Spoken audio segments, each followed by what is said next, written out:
So I wanted to go over a couple things to prepare you for the fits and finishes of your katana. I know some of you are going to be doing a saya as well when I get the video up, and you can save this step until after, but for those of you who are just going to leave it as just the plain katana, you can do this step now. Basically the two things to be aware of, like I said, are just fits and finish. And the fit is primarily what you're trying to look out for is you don't want your pieces to fit improperly. You don't want them too loose or too snug. If they're too snug, they might scratch up your paint. If they're too loose, they're going to move around once you have the whole thing together. So to start off with an example of good fit for a piece, this abaki is actually almost ideal. You can see it's in place, and while it's in place, it doesn't move very much from side to side or front to back. There's not a lot. You can't twist it very much, and you can't slide it very much at all. And yet, when you go to slide it off the tang, it comes off very nicely, very smoothly. Doesn't rub on the tang very much, so it won't scratch the paint on that. And it slides right off. So that's good. That's a good little test. So that's kind of ideal, in that it doesn't move around once it's in place, but it comes off very easily. An example of bad fit being too snug, you can see this suba here, which I still have to do some work on. It actually starts off okay, but then gets very difficult to slide up around here. Doesn't want to go very easily, so you can see that would actually scratch the surface of the tang up very easily. And would really screw that up. So that's too tight.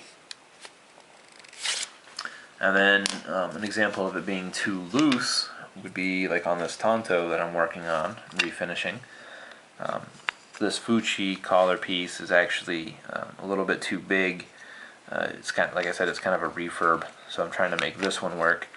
But you can see how it twists around very much in place, even though it slides on and off very easily. It does a little bit too much movement for my liking, and hopefully I'll be able to fix some of that up when I actually make the ska for it. I'll be able to make it so that this, when it sits on the ska, it won't move very much at all, but so I'm hoping that'll work. But if not, I'll have to find something else. But that's an example of it fitting too poorly because it's too loose. So that's kind of the things you need to be aware of for fit. You just want to make sure that it's not too tight to scratch, and it's not too loose to just rattle around too much. You won't like that aesthetically, I don't think. In terms of getting in terms of getting prepared for paint, you want to be aware of your sandpapers. Basically, when I go to paint, I like to get the wood to at least 220. If I'm using just a polyurethane or a varnish over the wood grain itself, just the natural wood showing through, I like to go down to like a 400 or a 600. You can go a little bit more than that, but I don't see the point to it as much, because at some point the wood itself is not, you can't really sand it that smooth, in my opinion. Not so much you notice a difference, especially when you're putting another layer on top of it. But for spray paint and acrylic, you definitely want to probably get at least a 220. And then when you're just using a polyurethane or a varnish, you can go a little bit higher than that in the grits. In terms of your options for finishing, the most commonly that I use would be the polyurethane and the just spray paints and acrylic paints. So an example of acrylic paint would be this one, and as you can see it, you can get in any color you want basically. The only thing I'm really not a big fan of with the acrylic paint is that you can kind of get brush strokes with it, and you can minimize that a little bit using different methods, like if you just sand it down. But it also doesn't have the good adhesion properties. It doesn't really stick to all of your materials very well. So you might have it chip out, and it doesn't finish very well, I guess, in my opinion. It worked well for this piece with a little bit of polyurethane on the top of it to prevent it from chipping, but on its own it doesn't always work the best because it doesn't always adhere to your work, and sometimes, like I said, when you apply it with a brush, it'll leave these brush marks, which if you want that texture, again, that can be ideal if you want that texture, but I prefer usually just a smoother finish. The other option, like I said, is use with a spray paint, and this is actually just a primer white spray paint, but I liked the white color because it matched more closely to the actual wrapping, and this is actually a little bit too bright, or two different shades here, but I mean this is as close as I could come so far. But you can see that this is all, you don't have any brush marks with the spray paint, and this is just with a rattle can, it's not with a spray gun or anything like that. But you can see it just isn't very nice and uniform. And this was just a wood sprayed over with the primer white, and it's probably just a Krylon product or something, but it adheres nicely to the wood, does a good job of covering up the wood itself. So spray paint is usually going to be your best option if you're looking for a smooth finish. So that pretty much covers it as far as I've got so far. The only other thing I wanted to go over just real quick, because I'll probably mention it again when we go to wrap the handle itself, there is an option that you can cover underneath your wrapping with, this is usually underneath the wrapping here is ray skin.